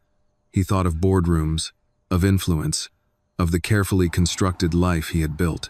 Then he thought of Annie sitting at the table earlier, small and steady, refusing to be ashamed. I already lost everything once, he said. I just didn't realize it at the time. Inside, Annie was unpacking her bag, lining up her books on a shelf she had chosen herself. When Jonathan stepped in, she looked up. Is this where we hide? She asked. Jonathan shook his head. No, he said. This is where we rest. She seemed to like that answer. Later that night, Jonathan's phone rang again. This time, it was his mother. You've humiliated us, she said without greeting. Jonathan closed his eyes. Yes, Mother. You humiliated a child. You're being dramatic, she replied. This will pass if you stop feeding it. I'm not feeding it, Jonathan said. I'm ending it. You think the public will side with you? She asked. I don't care, Jonathan replied. I care about my daughter. A sharp breath on the other end. She's not your responsibility, his mother said coldly. Jonathan's voice hardened. She is the only one I'm responsible for. He ended the call. When he returned to the living room, Annie was asleep on the couch, a book resting on her chest. Annette sat nearby, watching her. She's strong, Annette said quietly. She shouldn't have to be, Jonathan replied. Annette nodded. No, she shouldn't. Jonathan sat down and let the silence settle. Outside, the trees swayed gently, indifferent to human conflict. For the first time since the story broke, the world felt distant enough to breathe. Tomorrow would bring new attacks, new narratives, attempts to twist truth into something manageable. But tonight, in a quiet house, surrounded by trees, Jonathan understood something clearly. Power could shout, money could threaten, but a child who refused to disappear had already won the most important battle. The morning news found them anyway. Jonathan woke before sunrise, the quiet house still wrapped in shadow. For a few seconds, he forgot where he was. Then the weight of the last week settled back onto his chest, familiar now, almost steadying. He rose quietly and stepped into the kitchen, careful not to wake anyone. The television flickered to life at low volume. His face filled the screen. The anchor's voice was calm, practiced, almost gentle as she spoke about a complicated family matter and questions surrounding a powerful dynasty. Jonathan listened without expression, coffee cooling untouched in his hands. They were no longer pretending this was a misunderstanding. Now, it was a debate. Behind him, the floor creaked softly. Annette stood in the doorway, robe pulled tight around her, eyes already tired. She did not need to ask what was on the screen. They're framing it, she said. Yes, Jonathan replied. They always do. They're not calling it what it is, she continued. They're calling it a controversy. Jonathan nodded. Controversy sounds optional. Truth doesn't. Annette poured herself coffee and sat across from him. What happens when they start digging into my past? They already are, Jonathan said. That's why we get ahead of it. She studied him carefully. You're sure you want to do this today? Jonathan did not hesitate. Yes. Inside the living room, Annie stirred on the couch. She sat up slowly, rubbing her eyes. Are they still talking about us? She asked. Jonathan muted the television. Yes. Annie frowned. I don't like the way they say your name. It sounds angry. Jonathan set his cup down and knelt in front of her. They're not angry at me, he said. They're afraid of losing control. Can they make us go away? Annie asked. No, Jonathan replied. Not anymore. Annie nodded, but her fingers twisted together. Annette noticed and crossed the room, sitting beside her daughter. You don't have to watch any of it, Annette said softly. This isn't for you. Annie leaned into her. I know, but I want to know what's happening. Jonathan felt a familiar ache return. Children should not have to decide when to be informed about attacks on their existence. By mid-morning, Jonathan's independent attorney arrived. No small talk, no reassurance, just facts. They're pushing for mediation again, he said. Privately. They want you to retract your statement. Jonathan shook his head. I won't. They're also floating the idea that Annette violated the agreement, the attorney continued. They may try to sue. Annette stiffened. For what? For speaking, the attorney replied. Jonathan's jaw tightened. That agreement was signed under coercion. Yes, the attorney said, and we can prove it, but they're counting on fear. Jonathan stood. Then we stop letting fear speak. He turned to Annette. I want you with me today. Her eyes widened slightly. Where?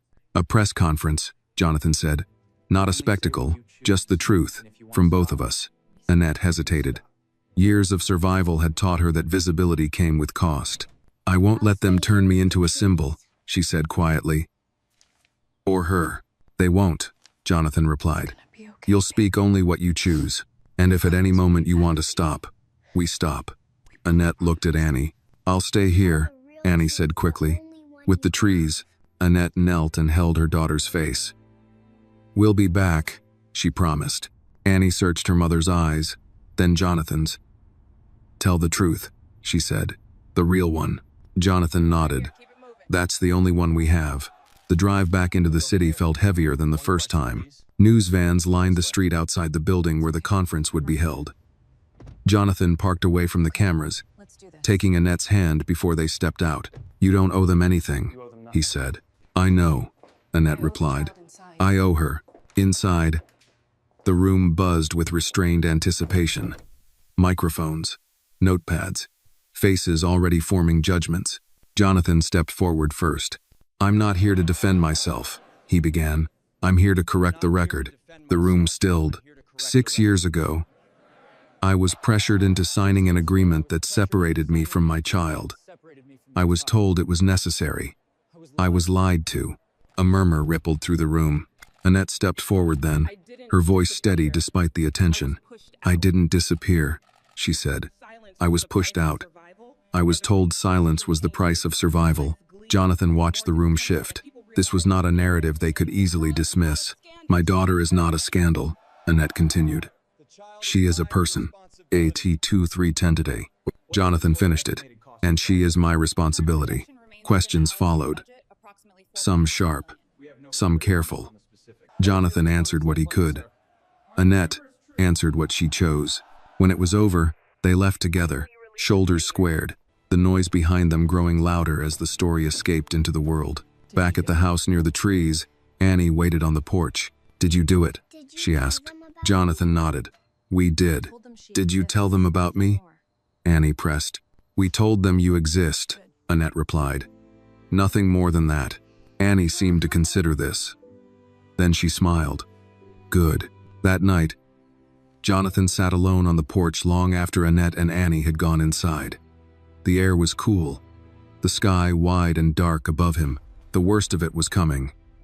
He knew that. Retaliation, legal battles, public opinion shifting like sand. But for the first time, he was not bracing himself for loss. He was standing his ground. The backlash came faster than Jonathan expected. By the second morning after the press conference, the tone had shifted. What began as cautious reporting hardened into opinion. Commentators questioned motives. Old acquaintances surfaced with vague memories and sharper interpretations. Anonymous sources multiplied, each one confident, each one incomplete. Jonathan watched none of it. He sat at the kitchen table in the house near the trees, a legal brief open in front of him, untouched. Outside, Annie was kneeling in the grass, lining up smooth stones by size. Annette stood near her, arms folded, watching quietly. "They're filing," Annette said when Jonathan stepped outside. "I know," he replied. "A civil suit. Breach of agreement. Damages. Language designed to intimidate rather than win." Jonathan had read it twice already. The point was not justice. It was pressure. "They want you to panic," Annette said. "They want us to retreat," Jonathan corrected. Annie looked up. "Are we moving again?" Jonathan crouched beside her. "No," he said firmly. "We're staying right here." Annie nodded, then placed another stone carefully into her line. "Good," she said. "I almost finished." Jonathan stood and took a breath. The air smelled of pine and damp earth. It grounded him in a way boardrooms never had. Inside, his attorney waited. "They're asking for mediation again," the attorney said. "Closed door. Confidential. They'll drop the suit if you retract." Jonathan shook his head. "No retractions. They're prepared to make this ugly," the attorney warned. "Long, expensive." Jonathan glanced toward the window, where Annie's head was bent in concentration. "Then we prepare to be patient," the attorney nodded. "There's something else. They're floating a custody narrative. Not formally, yet." Annette stiffened. "On what grounds?" "Stability," the attorney replied carefully. "Environment, resources. Where are two?" Jonathan felt anger flare, sharp and immediate. "They want to use money as proof of love." "Yes," the attorney said. "And silence as proof of consent." Jonathan stood. "They won't get either." That afternoon, Jonathan made a decision he had avoided for weeks. He called a press liaison not to manage optics, but to set boundaries. No photos of Annie, no speculation about her school, her home, her routines. Any outlet that crossed the line would face immediate legal action. Some complied, some did not. Jonathan learned quickly who valued ethics and who valued clicks. That evening, Annette cooked dinner. Simple food. Familiar rhythms. Annie set the table with exaggerated care, counting forks aloud. "Do we eat like this now?" she asked, smiling. "Yes," Jonathan said. "If you want." Annie considered. "I like it." During dinner, the conversation drifted to small things. A book Annie wanted to read, a trail she wanted to explore. Annette mentioned a job interview she had postponed. "Take it," Jonathan said. "Don't pause your life because of this." Annette studied him. "You're sure?" "Yes," he replied. "This fight doesn't get to steal more time." After dinner, Jonathan stepped onto the porch alone. His phone buzzed. A message from his father. "You're forcing our hand." Jonathan typed a reply, then erased it. He set the phone face down and watched the sky darken. Power, he realized, was loud when challenged. It relied on fatigue, on waiting for people to tire of telling the truth. Inside, Annie padded out onto the porch and sat beside him, pulling her knees up. "Are you thinking hard again?" she asked. "Yes," Jonathan said. "About bad things. About hard things." Annie nodded. "Hard things don't last forever." "How do you know?" Jonathan asked. She shrugged. Because my mom says if they did, nobody would survive. Jonathan smiled faintly. She's right. Over. Later that night, Annette joined them. She stood beside Jonathan, close enough that their shoulders almost touched. They'll keep coming, she said quietly. I know, Jonathan replied, but they're running out of leverage. Annette looked at him. You're different than you were. He met her gaze. I'm done choosing comfort over courage. That night, as Annie slept, Jonathan reviewed the timeline again. Each decision, each signature, each silence. He saw it clearly now, not as a tragedy, but as a pattern. And patterns could be broken. The next day would bring depositions, statements, attempts to isolate and exhaust them. But for the first time since this began, Jonathan felt something solid beneath his feet. Resolve was not loud. It was durable. The deposition was scheduled for a gray Thursday morning. Jonathan arrived early, not because he needed time to prepare, but because he wanted the room to feel familiar before it filled with voices designed to corner him. The conference space was sterile glass walls, long table, chairs placed with deliberate symmetry. Across the city, similar rooms waited for Annette, for lawyers, for anyone who could be pressured into forgetting what mattered. Annette arrived 10 minutes later. She wore a simple navy jacket and carried no bag. She looked smaller than Jonathan remembered from the press conference, but steadier. When she sat beside him, she did not reach for his hand. She did not need to. They'll try to tire you, Jonathan said quietly. They won't, Annette replied. I've been tired for years. The attorneys entered. Polite greetings, paper shuffling. The ritual began. Jonathan answered questions with precision. Dates, locations, names. He did not speculate. He did not soften. When asked why he had waited 6 years, he did not defend himself. I was lied to, he said, and I allowed the lie to stand because it was convenient. That was my failure. The room shifted. The tactic had been to provoke denial or anger. Instead, they had been given ownership. When Annette's turn came, the tone changed. The questions grew sharper, their phrasing narrower. She answered anyway, calmly, her voice unraised. Why didn't you contact him sooner? Because I was threatened, Annette replied. Do you have proof? Yes, she said. The agreement, the payments, the silence that followed. Why speak now? Annette did not look at the attorneys. She looked at Jonathan. Because my daughter asked me if the truth was allowed to exist. No one spoke for several seconds. The deposition ended without resolution. It had never been meant to resolve anything. It was meant to test endurance. Outside, Jonathan and Annette stood together in the cold, breath visible in the air. You did well, Jonathan said. So did you, Annette replied. You didn't hide. He nodded. I don't want to anymore. They drove back to the house near the trees in separate cars, arriving within minutes of each other. Annie was on the porch with a sketchbook, drawing the same line over and over until it became something new. Did they ask a lot of questions? She asked as soon as she saw them. Yes, Jonathan said. Did you answer? She pressed. Yes. Annie nodded, satisfied. Then it's okay. That evening, the first settlement offer arrived. It was generous, carefully phrased, and came with conditions that made Jonathan's jaw tighten as he read. Confidentiality, withdrawal of statements, a joint declaration emphasizing misunderstanding and reconciliation. Annette read it once and handed it back without comment. Jonathan folded the paper. They think money will make this quiet. Annette met his gaze. It always has. Jonathan looked toward the window, where Annie sat on the floor, assembling a puzzle she had nearly finished twice already. It won't this time, he said. Later, after Annie went to bed, Annette and Jonathan sat at the kitchen table, the house quiet around them. There's something you should know, Annette said. If this goes to court, they'll try to paint me as unstable, unreliable, unfit.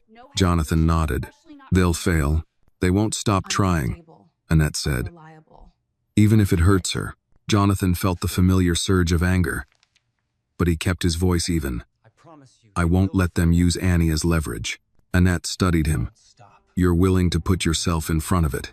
Yes, Jonathan said. That's what I should have done from the beginning. Annette exhaled slowly. I don't need a savior, she said. I need a partner. Jonathan nodded. That's what I want to be. Oh. The next morning, Jonathan received a call from a journalist he respected, one of the few who had honored the boundaries. They're pushing a custody angle hard, she said.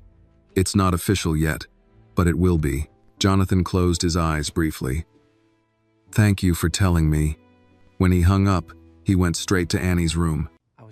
She was awake, sitting cross-legged on the bed, reading. Can we talk? He asked.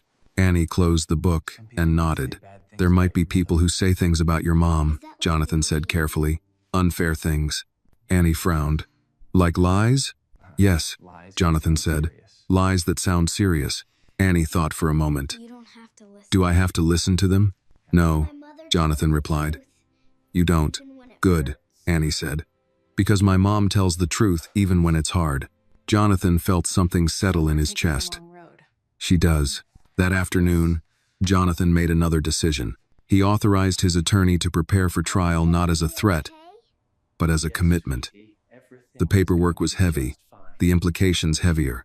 When Annette found out, she did not argue. You're choosing the long road, she said. Yes, Jonathan replied.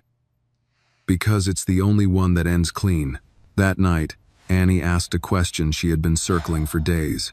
Are we going to be okay? She asked, curled up on the couch between them. Jonathan did not answer immediately. He chose his words carefully. Yes, he said. Not because this is easy, because we're not lying anymore. Annie nodded and leaned against him. Annette watched them both, her expression unreadable. Outside, the wind moved through the trees, steady and patient. Jonathan understood then that this was the true cost of delayed justice, not money, not reputation, not comfort. It was time. And time, once lost, demanded honesty in return. The courtroom smelled faintly of old wood and disinfectant, a place designed to feel neutral but heavy with consequence. Jonathan sat at the table beside Annette, his hands folded neatly in front of him, posture straight, expression unreadable. Across the aisle, his family's legal team filled their seats with quiet confidence, briefcases aligned, faces practiced. This was not about winning. It was about refusing to retreat. The judge entered without ceremony. Everyone rose, then sat again. The room settled into a tense stillness, the kind that made every movement sound louder than it should. Jonathan listened as the opening statements unfolded. Words like agreement, consent, stability floated through the air, stripped of context, polished into something safe. When his family's attorney spoke of protecting legacy and minimizing harm, Jonathan felt a familiar tightening in his chest. Legacy, he thought, was a word people used when they wanted silence to sound noble. Annette's attorney stood next. Her voice was calm, deliberate. This case is not about a contract, she said. It is about coercion, about power used to erase a mother and a child, then hide behind legality. Jonathan felt Annette shift slightly beside him, steadying herself. He did not reach for her hand. He did not need to. When Jonathan was called to the stand, the room seemed to narrow around him. He walked forward, every step measured, and took the oath without hesitation. The questions came predictably at first. Background, career, family structure. Then they sharpened. Mr. Hale, the opposing attorney said, you signed the agreement willingly, did you not? Yes, Jonathan replied. And you understood its terms? Yes. So why did you wait 6 years to contest it? Jonathan did not look at the attorney when he answered. He looked at the judge. Because I believed a lie, he said. And because I was afraid of what would happen if I challenged it. One of them. A murmur moved through the courtroom. Afraid of what, exactly? The attorney pressed. Of losing my position, Jonathan replied. My reputation. Everything I was told mattered more than a child. The attorney paused, recalibrating. And now, Jonathan met his gaze. Now I understand that fear doesn't excuse abandonment. Silence followed, heavy and complete. When Annette took the stand, the tone shifted again. The questions aimed to unravel her, to suggest instability, poor judgment, emotional decision-making. She answered each one plainly. Yes, I was scared. Yes, I accepted the money. Yes, I stayed silent. And why? The attorney asked sharply. Annette looked at the judge. Because I was told my child would be taken if I didn't. The room stilled. Did you believe them? The attorney pressed. Yes, Annette replied. Because they had already proven they could make people disappear. Where the eternal. Jonathan felt the weight of that sentence land, not just on him, but on the room itself. The proceedings lasted hours. By the time the judge called for recess, Jonathan's shoulders ached with held tension. He stepped into the hallway and leaned against the wall, closing his eyes. Annette stood beside him moments later. You okay? She asked. Yes, Jonathan replied. Are you? She nodded. I am. Oh. Down the hall, Annie sat with Jonathan's attorney, feet dangling from a chair too big for her. She looked up the moment she saw them. Is it over? She asked. For today, Jonathan said. Annie frowned. Did you tell them the truth? Yes, Annette replied. Annie nodded, satisfied. Then that's good. The decision did not come immediately. The judge took the matter under advisement, promising a ruling within days. Days that stretched like years. Back at the house near the trees, Jonathan found himself restless. He walked the property, hands in his pockets, the crunch of gravel underfoot grounding him. Annette joined him near the edge of the yard. They'll never admit they were wrong, she said. I know, Jonathan replied. But the court doesn't need them to. That night, Jonathan received one final message from his father. You're choosing strangers over blood. Jonathan stared at the words, then deleted them. Later, as Annie slept, Jonathan sat alone at the kitchen table, the house quiet around him. He thought of the choices he had made, the ones he had avoided, the cost of waiting too long to speak. Justice, he realized, was not dramatic. It was exhausting. It asked for patience when anger felt easier, for truth when silence felt safer. The next morning, the call came. Jonathan answered on the first ring. When it ended, he sat very still, the weight of the words settling slowly, deliberately. Annette found him moments later. What did they say? Jonathan looked up at her, a quiet certainty in his eyes. They ruled, he said. The agreement is void. Annette's breath caught. Full parental rights, Jonathan continued. Joint custody, immediate.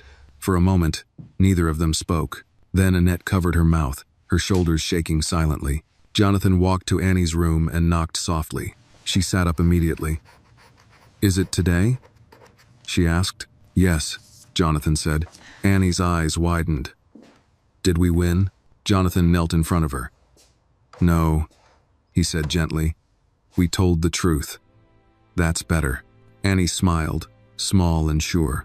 I knew it would matter. Jonathan felt something inside him finally ease. Not into relief, but into resolve. Outside, the world would continue to argue, to analyze, to spin. Inside, a family that had survived erasure stood together, no longer hidden, no longer silent. The ruling did not change the world overnight. There were no cheers outside the courthouse, no sudden silence from the media, no apologies from those who had tried to turn a child into a complication. The world kept moving, stubborn and noisy, as if nothing essential had shifted. But inside the small house near the trees, everything was different. Jonathan watched Annie sit at the kitchen table, her feet swinging gently as she worked on a puzzle she had nearly memorized by now. She hummed under her breath, a sound so ordinary it felt sacred. For the first time, she was not waiting, not for proof, not for permission, not for someone to decide whether she was allowed to belong. Annette stood by the sink, washing dishes slowly, methodically. When Jonathan caught her eye, she smiled a real smile this time, unguarded, almost disbelieving. It's over, she said quietly. Jonathan shook his head. No, he replied. It's finally started. Annette nodded. She understood the difference. Later that morning, Jonathan drove Annie to school himself. No cameras, no announcements, just a quiet car ride through streets dusted with early autumn light. Do I tell my teacher? Annie asked, buckling her seatbelt with careful concentration. You can tell her whatever you want, Jonathan said, or nothing at all. Annie considered this. I think I'll just tell her my dad is picking me up today. Idea of end. Jonathan felt a warmth spread through his chest at the word Dad, spoken so casually now, without fear. At the school entrance, Annie paused before opening the door. "You're coming back, right?" she asked, though her voice held less doubt than it once had. "Yes," Jonathan said. "Every day I can." She nodded and hopped out, turning back once to wave before disappearing inside. Jonathan sat in the car for a moment after she was gone, hands resting on the steering wheel. 6 years ago, this moment would have felt impossible. Today, it felt earned. When he returned to the house, Annette was waiting with a folder on the table. "Schedules," she said. "School, work, appointments." Jonathan sat across from her. "I don't want to take over," he said. "I want to fit in." Annette met his gaze. "Then start by listening." He smiled. "I'm good at that now." They talked through practical things. Holidays, routines, boundaries. They did not pretend the past had not happened. They simply refused to let it dictate the future. In the afternoon, Jonathan took a call he had been expecting. An investor. Concerned. Careful. "This has been disruptive," the voice said. "Yes," Jonathan replied. "Truth often is." There was a pause. "Are you planning to step back?" Jonathan looked out the window, toward the trees swaying gently in the breeze. "No," he said. "I'm planning to step differently." When the call ended, Jonathan felt lighter than he had in years. That evening, Annie returned from school with a drawing folded carefully in her backpack. She handed it to Jonathan with solemn ceremony. "It's for you," she said. Jonathan unfolded the paper. It showed 3 figures holding hands beneath a wide sky. The middle one was smaller. The 2 on either side, taller but leaning inward. "We're all in the same picture," Annie said, watching his face closely. Jonathan swallowed. "It's perfect." Dinner was simple. Pasta, salad, laughter that felt tentative at first, then easier. Annie told a story about a classmate who insisted clouds were just very slow animals. Annette corrected her grammar gently. Jonathan listened, absorbing the rhythm of a family finding its way. Afterward, Annie sat between them on the couch, flipping through a book. "Will people stop talking now?" she asked suddenly. "Eventually," Annette said. "And if they don't?" Annie pressed. Jonathan answered this time. "Then we keep living anyway."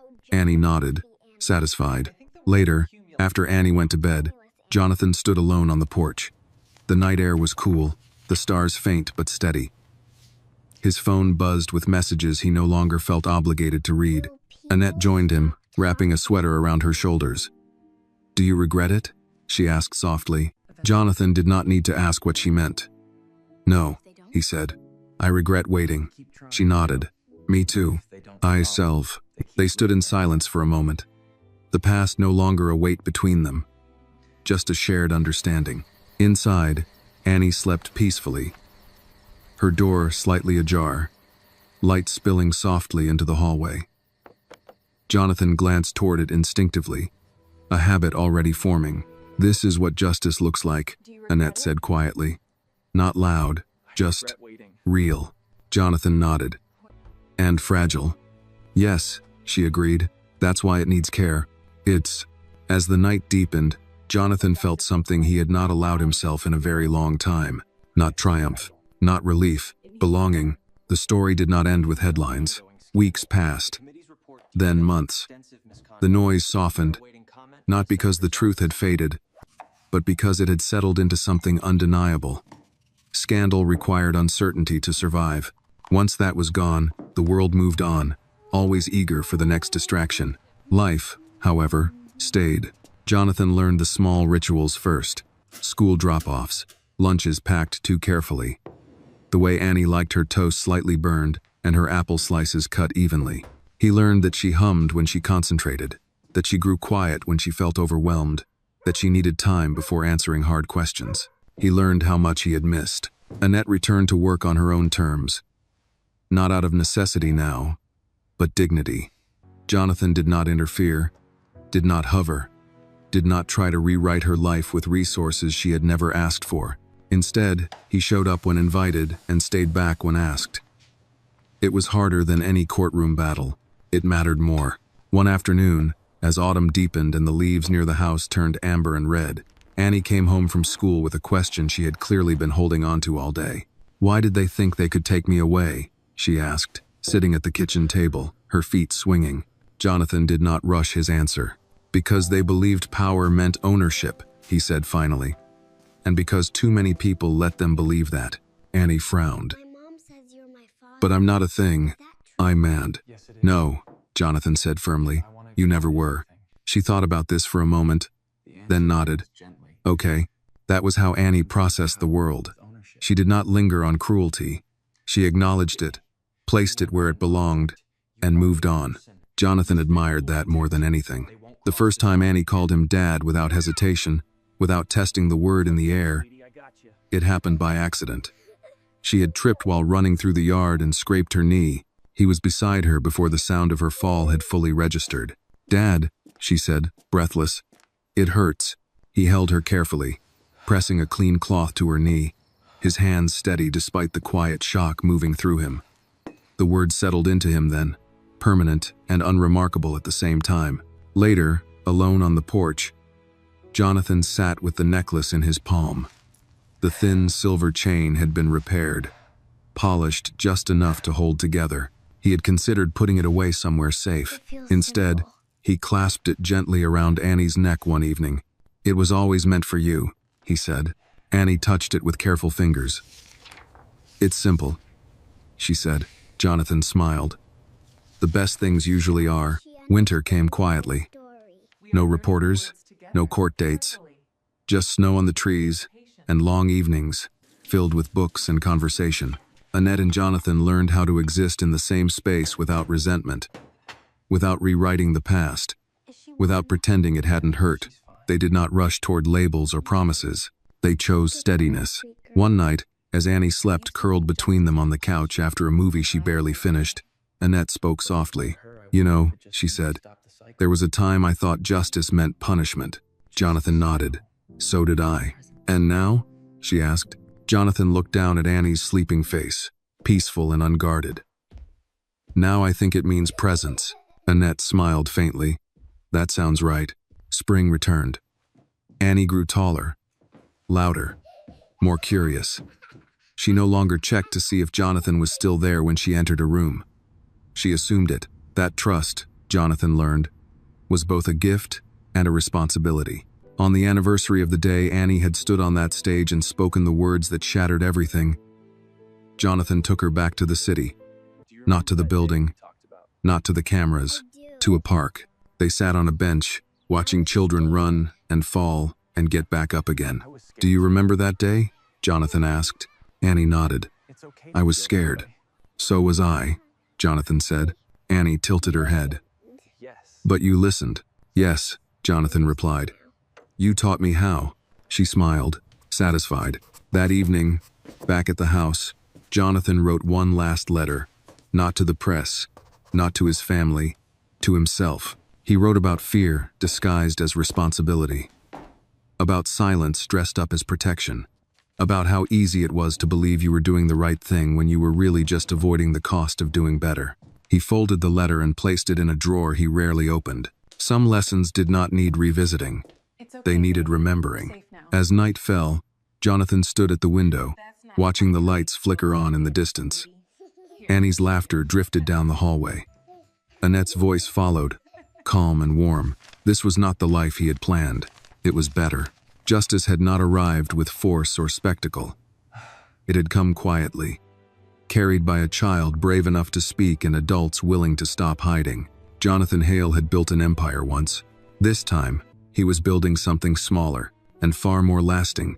The story reminds us that power and respectability do not guarantee justice, and silence, when chosen for comfort or fear, can quietly destroy innocent lives.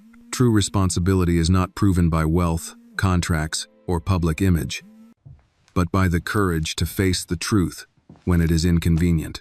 The lesson is clear. Children should never have to be brave because adults chose to be silent. And real justice is not loud or vengeful. It is patient, honest, and rooted in showing up when it matters most. This video is a work of fiction created with the assistance of artificial intelligence. All characters, events, and situations are not real and do not represent any actual people or true stories. The content is intended for storytelling and emotional illustration only.